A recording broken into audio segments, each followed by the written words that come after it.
Northern Uganda is an isolated region. Its people lack vital services like medical care.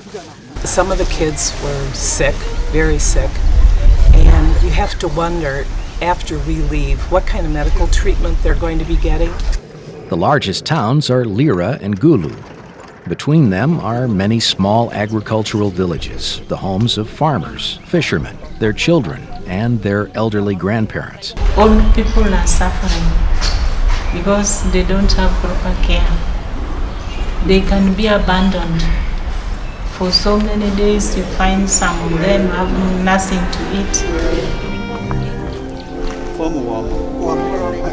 A few years ago in this region, a bloody war was fought. Children were kidnapped and forced to kill. Families were destroyed. Sanitation and health were forgotten. People died. Every day here we have burial. Not only one, more than 5 in a day. Every day. So you can see the number of people we are losing. Yes. When peace came, a group of people volunteered to help with Ugandans' health. They call themselves MANU.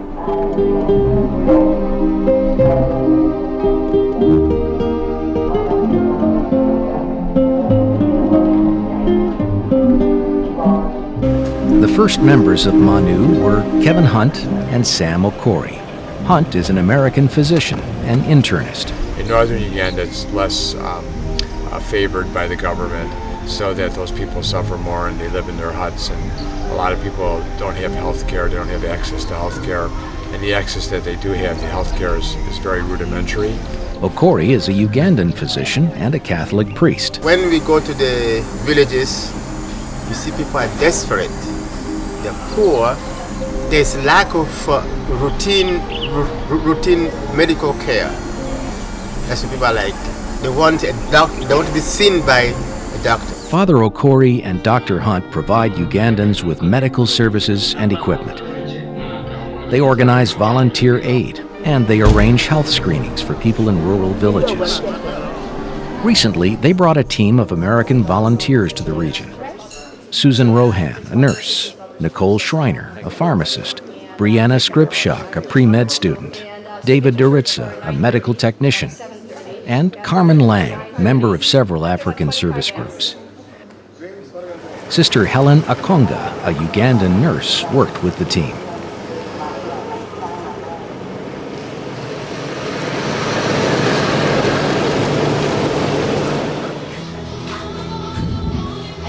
Each day they brought medicines. I think we're going to need 10 boxes, so 1,000. 10 boxes, You insert these vaginally, right? Yeah, but yeah. Each day they traveled rutted, dusty roads to a village needing help. Alito, Amolatar, Bala, and Aliwang. At each location, they set up a triage station. Okay, Eddie, what is she here for? They saw patients and dealt with conditions that weaken and kill many Ugandans: malaria, tuberculosis, typhoid, high blood pressure, parasites, malnutrition, and AIDS. The heart sounds good. At each location, they saw badly healed wounds, birth defects, and advanced, untreated cancer.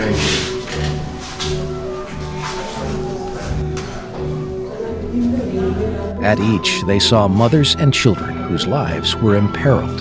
I remember a case vividly of a little 11-year-old girl. Her blood sugar was dangerously low. I don't know how she even had her eyes open. They were barely open. There was a man, he did have a wheelchair, but it wasn't one of the wheelchairs that we have in America. It was something that looked like a bike, and it had 2 large wheels in the back and a small wheel in the front, and there was a little pedaling thing that he could get from location to location. But then for him to get off the wheelchair, he didn't receive assistance at all. The team sent patients with serious conditions to local clinics, knowing that most clinics have very limited resources and staggering numbers of patients. Our people will not need to travel kilometers and kilometers. Many of them die on the way before they reach medical services. What can be done? These people earn an average 80 cents per day. They must pay all their own medical costs or rely on charity. Facing this problem, health providers and village leaders ask for help. The nearest hospital is from here to Luala, over 100 kilometers. From here to Lira, over 150 kilometers. This side, almost up to Mulago, over 280 kilometers. Ingecho kena ngame wano tikere kan yo mo binu ni kan pekime remkom apol la papat. Doctors danonok. We don't have electricity in this health facility, but we have the solar. So if we could have a real electricity, I think that would help us. Even though you have money, you don't find or know where to go.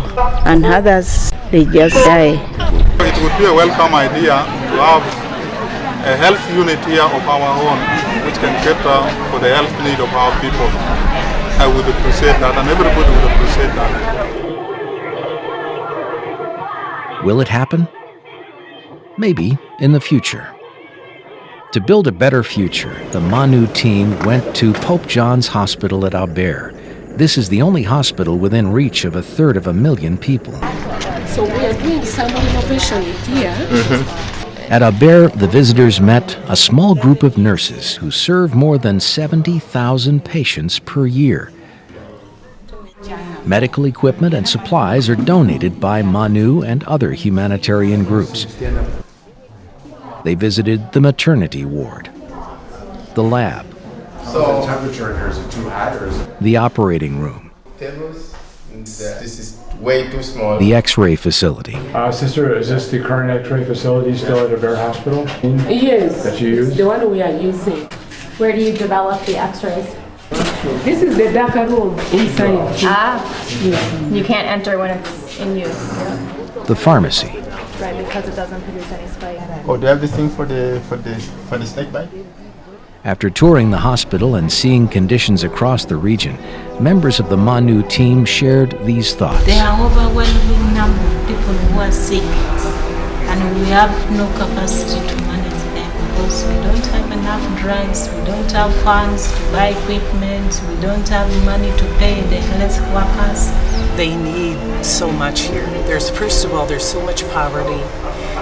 Everyone is entitled to decent health care. We really want to help improve the lives of people in Northern Uganda. And I know I definitely want to go into the medical field, especially after seeing these people, realizing how much treatment actually means to them. Our goal right now is to get the X-ray equipment into Albert Hospital and also to possibly design and build a triage center at Albert Hospital so that we can have the patients evaluated quickly when they come in with their injuries or illnesses. What we're doing with going to these different clinics is like sending a message saying to these patients that we have we're there for them and we're going to try to help to bring them some adequate medical care. There is need for medical services to the people who are desperately in need. I said for us, where the human beings, that's where we go. We don't mind about, is this a government hospital, is this a mission hospital? We are after human beings. It's a human being, doesn't matter whether you're Protestant, Catholics, anything. We are dealing with human beings, someone who is sick, who needs help, that's all. With these thoughts, the people of MANU pledge to renew their commitment to care for patients, to provide medicines and medical equipment. They ask you to join them, to contribute to their cause. Help them now. Bring medical aid to Northern Uganda. Give to MANU.